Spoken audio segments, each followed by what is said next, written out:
በታሪክ ውስጥ የሚከሰቱ አንዳንድ ጊዜያት አሉ። በቀላሉ የማይረሱ የሚቀሩ ሰሙነ ሕማማት ትዝታ ብቻ አይደለም። በዓመት አንድ ጊዜ የምንጎበኘው ታሪክም አይደለም። ሕያው ምስጢር እንጂ እርሱን የሚፈልግ ነፍስ ሁሉ የሚጓዘው ነው።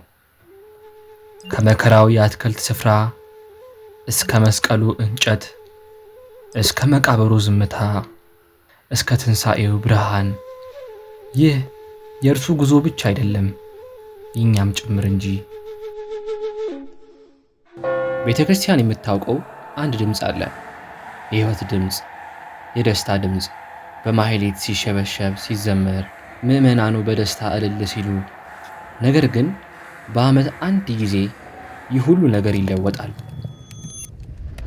ምንም የዜማ መሳሪያ የለም፣ ምንም በዓል የለም። ሐዘን ብቻ፣ የክርስቶስን መከራ ማሰብ ብቻ። ፍጥረት ሁሉ ራሱን ዝቅ አድርጎ የሚያዳምጥ ይመስላል። እናም ከዚህ ዝምታ ውስጥ አንድ ጉዞ ይዘረጋል። ከአቀባበል ወደ መገፋት፣ ከደስታ ወደ መከራ፣ ከሞት ወደ ትንሣኤ።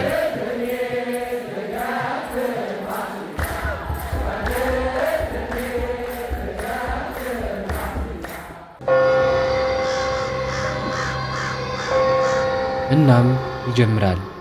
በደስታ በተስፋ የተነቃቃች ከተማ፣ መዳን እስኪመጣ ድረስ የሚጠባበቅ ሕዝብ፣ በጉጉት በተሞላ ድምፅ፣ የሚቀድሙትም የሚከተሉትም ሕዝብ ሆሳዕና ለዳዊት ልጅ በጌታ ስም የሚመጣ የተባረከ ነው፣ ሆሳዕና በአርያም እያሉ ይጮኹ ነበር። ነገር ግን ይህ አቀባበል እንደነበር አይቆይም። ዛሬ ከፍ ብለው በምስጋና የሚሰሙት ድምፆች በቅርብ ቀን ስቀለው በሚል ድምፅ ይተካሉ። ጉዞም ይቀጥላል፣ ወደ ምቾት ሳይሆን ወደ መስቀል።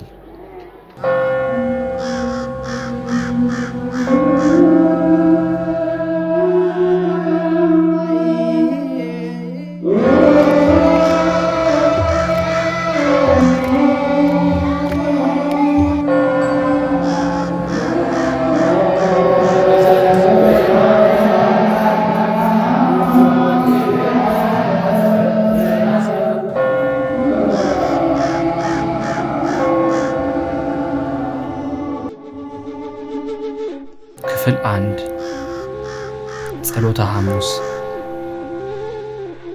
በዚህ ሌሊት ሰማይ ዝቅ ይላል፣ ንጉሥ አገልጋይ ይሆናል፣ ፈጣሪ በፍጥረቱ ፊት ይንበረከካል።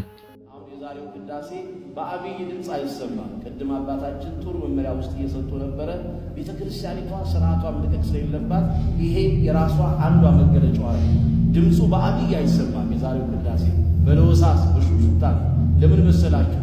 አይሁድ ክርስቶስን ለመያዝ ሲመጡ ድምፃቸውን አጥፍተው እየተንሾኳሾኩ ነበር የሄዱት።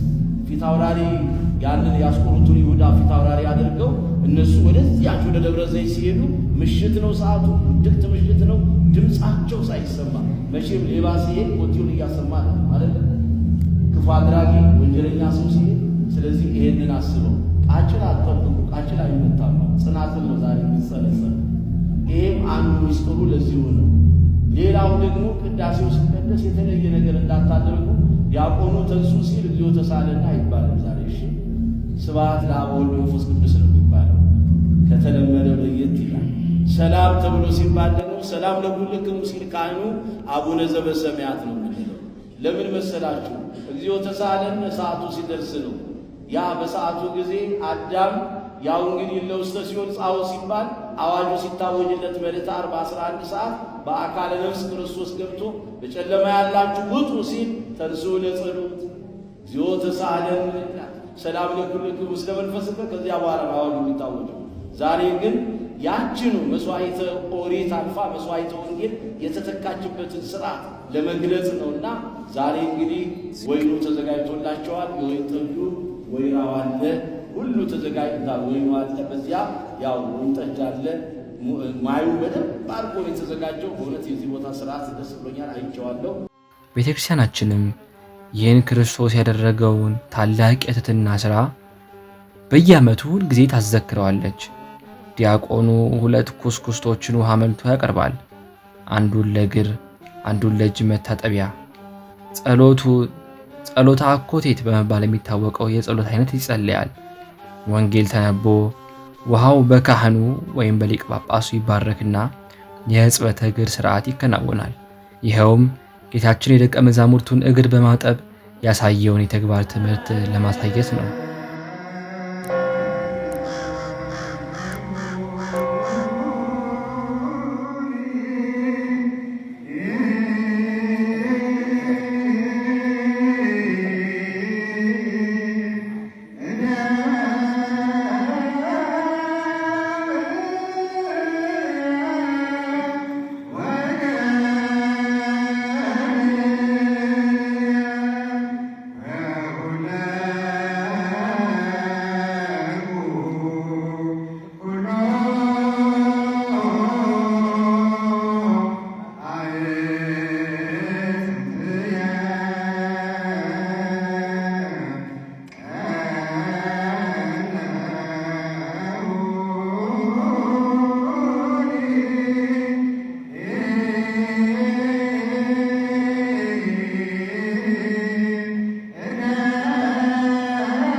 ይህ የመስቀሉ ቀን ነው።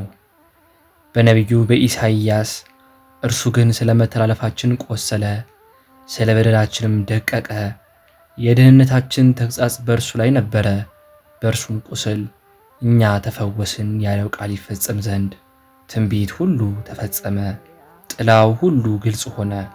ዓርብ ስቅለት የዕዳ ደብዳቤያችን በጌታችን በኢየሱስ ክርስቶስ ለመጨረሻ ጊዜ የተደመሰሰበት ከአጋንንት አገዛዝ ነፃ ያወጣንበት ዕለት ስለሆነ የድኅነት ቀን ይባላል። ጌታችን ከተያዘባት ሰዓት አንስቶ አይሁድ ከቀያፋ ወደ ሐና፣ ከሐና ወደ ቀያፋ ሲያመላልሱት አደሩ። ሲነጋ ከቀያፋ ወደ ጲላጦስ አደባባይ አስረው ወሰዱት። አይሁድ ይህን አጥፍቷል የሚሉት ነጥብ ሳይኖራቸው ነውና ጌታችንን ለፍርድ ያቀረቡት። ጲላጦስ እነርሱ ወደ ተሰባሰቡበት ቦታ ወጥቶ ይህን ሰው ወደ እኔ ያመጣችሁበት በደል ምንድን ነው ሲል ጠየቃቸው። ምላሽም አላቀረቡም። ክፉ የሰራ ባይሆንስ ወደ አንተ ባላመጣ ነው ነበር በሚል የሸፍጥ ቃል ሲያጉረመርሙ ጲላጦስ መልሶ እኔ ምንም ጥፋት አላገኘሁበትም፣ እናንተ ወስዳችሁ እንደ ሕጋችሁ ፍረዱበት አላቸው። አይሁድም ኦሪት ጻድቅን ሰው አትግደል፣ ኃጥኡንም ከፍርድ አታድን ትላለችና እኛስ ማንንም ልንገድል አልተፈቀደልንም አሉት። ይኸው መንፈስ ቅዱስ በሕጋችን ጻድቀ ባህሪ ክርስቶስን መግደል አይገባንም፣ ሙሉ በሙሉ ጥፋተኞች ነን ሲያሰኛቸው ነው። በኋላም እርሱ ሞቶ ዓለም ይድን ዘንድ ወደ ምድር መጥቷልና ጌታችን መድኃኒታችን ኢየሱስ ክርስቶስ ያለ ጥፋቱ ሞት ተፈረደበት። ስለዚህም ገርፈው ሰቀሉት። ጌታችን ሲሰቀል ፀሐይ ጨለመ፣ ጨረቃም ደም ሆነ፣ ከዋክብትም ረገፉ፣ የቤተ መቅደሱ መጋረጃ ተቀደደ፣ አለቶች ተፈረካከሱ፣ መቃብራት ተከፈቱ፣ ሙታንም ተነሱ። በ9 ሰዓት ጌታችን በውሃው ተጠምቀን ደሙን ተቀብለን የእግዚአብሔር ልጆች እንሆን ዘንድ ከቀኝ ጎርኑ ጥሩ ውሃ ትኩስ ደም አፈሰሰልን። በ11 ሰዓት ዮሴፍና ኒቆዲሞስ ከመስቀል አውርደው ሽቶ እየረበረቡ በድርብ በፍታ ገንዘው ቀበሩት። ቅድስት ነፍሱ ወደ ሲኦል ወርዳ ነፍሳትን ነፃ ወጣች። በዚህ ጊዜ ብርሃነ መለኮቱ በሲኦል ተገለጠ። ስለዚህም ንሴብሖ ለእግዚአብሔር እየተባለ ይዘመራል።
ከሚቀረው አይበታችሁ።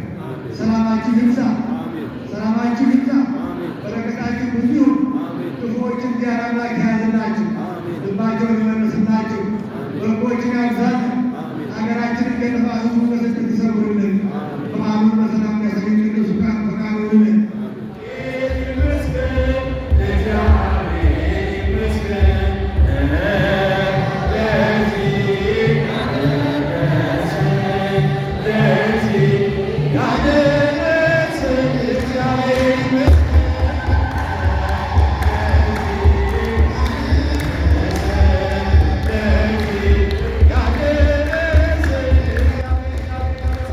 እንኳን ለጌታችን ለአምላካችን ለመድኃኒታችን ለኢየሱስ ክርስቶስ በዓለ ስቅለት አደረሰን አደረሳችሁ። እንግዲህ ይህ በዓል የሰላም የፍቅር የበረከት በዓል ነው። የነጻነት በዓል ነው። የድህነት በዓል ነው። የመጀመሪያው እንግዲህ የሰው ልጆች ከሞት ወደ ሕይወት የተሸጋገሩበት ከጨለማ ወደ ብርሃን የወጡበት ዛሬ ላይ የምናየው እንደምንመለከተው ነፍሳት ከሲኦል ወጥተዋል። በቃ በጨለማ ያሉ ሁሉ በብርሃን ተሞልተዋል። ሲኦል ተበርብራለች። ሲኦል የያዘቻቸው ነፍሳቶች ሁሉ የማረከቻቸው ነፍሳቶች ሁሉ ሰጥታለች። ስለዚህ ይሄንን አስበን ነው ልክ ንሴብሖ ለእግዚአብሔር ስቡሐ ዘተሰባህ ተብሎ ምስጋናው ውዳሴው ቀጥሏል። እንደዚሁም ደግሞ እንደርሱ እንደ አምላካችን መልካምና በጎ ፈቃድ ለብርሃነ ትንሣኤው ደግሞ እንዲደርስ የእርሱ ፈቃዱ ይሆንልን። እናንተም በርቱልን ነው የምንለው። የካቴድራሉ ሰንበት ትምህርት ቤት ሐመረ ብርሃን እጅግ አድርገን እንወዳቸዋለን።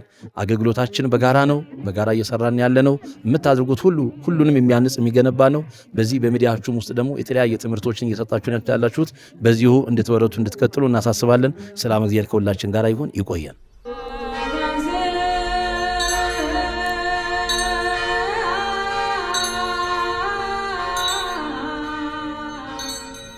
ለጌታ ቅዱስ ሥጋ ይሆን ዘንድ ያዘጋጀችውን ሽቶ በመያዝ የጨለማውን ግርማ ሳትፈራ መግደላዊት ማርያም በሌሊት ገስግሳ ወደ መቃብሩ መጥታለች። አይሁድ ያቆሟቸው ወታደሮች ጥቂት ርኅራኄ ካደረጉላት እንደ ልማዱ የጌታዋን ሥጋ ሽቱ ለመቀባት ትፈልጋለች። ነገር ግን በቦታው ደርሳ የተመለከተችው ነገር በድንጋጤ ሐሞቷን አፈሰሰው። ጎመር የታጠቁ ብርቱዎች የመቃብሩ ጠባቂዎች የሉም።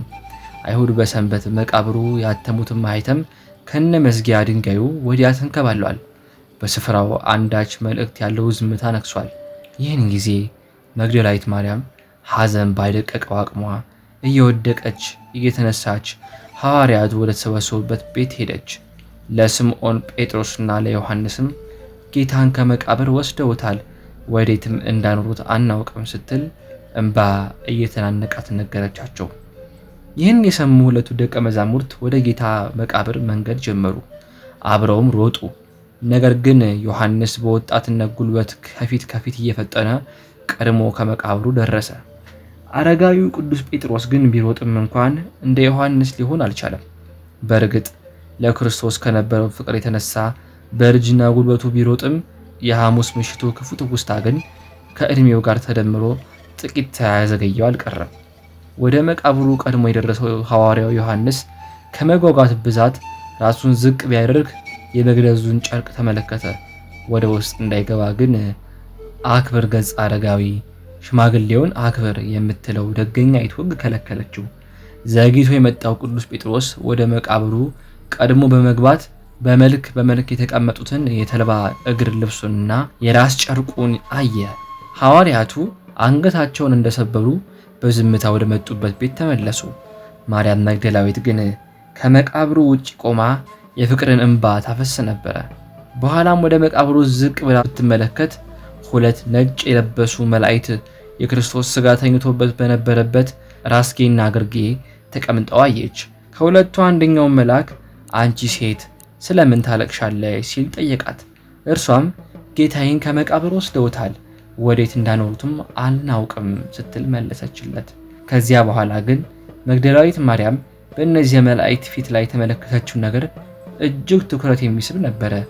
ልክ ሕፃን ልጅ ገበያ ቆይታ የምትመጣ እናቱን ሲመለከት በጉጉትና በደስታ የሚሆነውን እንደሚያጣ መላእክቱም እንደ እናት እንደ አባት የሚመግባቸውን ዘወትር ሊያዩ የሚመኙትን የፈጣሪያቸውን የኢየሱስ ክርስቶስን ገጽ ባዩት ጊዜ እንደነዚያ ሕፃናት ሆኑ። ገጻቸውን ከእርሷ መለስ አደረጉባት። ይህን ጊዜ በአንድ አቅጣጫ የተተከለውን የእነርሱን ዓይን ተከትላ ወደ ኋላ ብትመለከት ኢየሱስን ቆሞ አየችው። ምንም ለጊዜው አታቆም፣ በስሟ ሲጠራት ግን ወዲያው ለይተዋለች። ይህንንም የምስራች ወስዳ ለሐዋርያቱ ነገረቻቸው። ኢሳይያስም አሰምቶ እንደተናገረ ሲኦል ከጌታችን ጋር ፊት ለፊት ተገናኙ። መረራትም ከንቱ አድርጓታልና መረራት፣ ሸንግሏታልና መረራት፣ ሽሯታልና መረራት፣ ነፍሳትን ይዛ እንዳታስቀራ አስሯታልና መረራት። ሥጋ አገኘሁ ብላ ዋጠችው፣ ስትውጠው ግን እግዚአብሔር ሆኖ አገኘችው። መረራትም ሞት ሆይ መውጊያ ወዴት አለ? ሲኦል ሆይ መቃብርም ሆይ ድል መንሣትህ ይዞም ማስቀረተ ወዴት አለ? ክርስቶስ ተነሣ፣ ሞት ሆይ አንተም ጠፋ። ክርስቶስ ተነሣ፣ አጋንንትም አዘኑ። ክርስቶስ ተነሣ፣ መላእክትም ሐሴትን አደረጉ። ክርስቶስ ተነሣ፣ የሰው ሕይወትም ነፃ ወጣች። ክርስቶስ ተነሣ፣ መቃብርም ባዶ ሆነች። ክርስቶስ ከሙታን ተለይቶ ተነስቶ ለአንቀላፉት ሁሉ በኩር ሆኖላቸዋልና።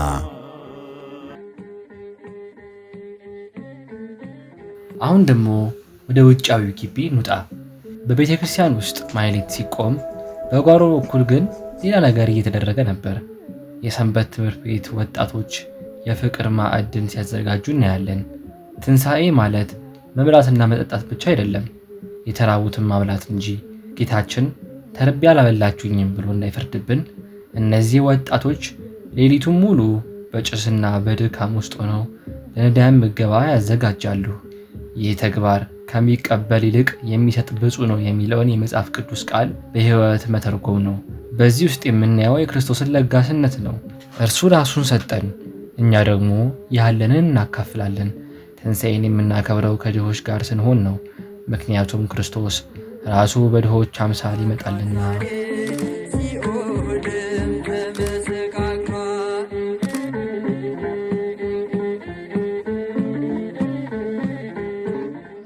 ሰንበት ትምህርት ቤታችን እንግዲህ ከተመሰረተ 50ኛ ዓመት መስከረም 19 ያከብራል። በሰንበት ትምህርት ቤታችን የተለያዩ አገልግሎቶች ይሰጣሉ። ነዳያንን በሁለት ወር አንዴ የምገባና የወንጌል አገልግሎት እንዲያገኙ ያደርጋል። የህፃናት፣ የወጣቶች፣ የጎልማሶች ጉባኤም በሰንበት ትምህርት ቤታችን ይገኛል እና ሰንበት ትምህርት ቤታችንም የዩቲዩብ ቻናል አለው። ቻናላችንን ሰብስክራይብ እንድታደርጉ በልዑል እግዚአብሔር ስም እንጠይቃለን። በዓሉ የሰላም፣ የፍቅር፣ የደስታ እንዲሆንላችሁ በሐመረ ብርሃን ሰንበት ትምህርት ቤት ስም መልእክቴን አስተላልፋለሁ። መልካም የትንሣኤ በዓል። ክርስትና ከመከራ በኋላ ክብር፣ ከሞት በኋላ ትንሣኤ እንዳለ የምናምንበት መንገድ ነው። ዛሬ ያየናቸው ታሪኮች በሙሉ የሚያስተምሩን አንድ ነገር ነው። እግዚአብሔር ሰውን ይወዳል። ይህ ፍቅር ነው ጌታን ዝቅ ያደረገው። ይህ ፍቅር ነው በመስቀል ላይ ያስቀመጠው። ይህ ፍቅር ነው ከመቃብር ያስነሳው። በዓሉን ስናከብር ስጋዊ ደስታ ብቻ ሳይሆን መንፈሳዊ ትሩፋትን ይዘን ይሁን። በትህትና እንመላለስ። የተራቡትን እናብላ፣ የታረዙትንም እናልብስ። በእምነት ደግሞ እንጽና። የትንሣኤው ጌታ ሰላሙን ለኢትዮጵያ፣ ፍቅሩን ለዓለም፣ በረከቱን ለቤታችን ያድለን። እንኳን ለብርሃነ ትንሣኤው በሰላም አደረሳችሁ። መልካም በዓል። አሜን።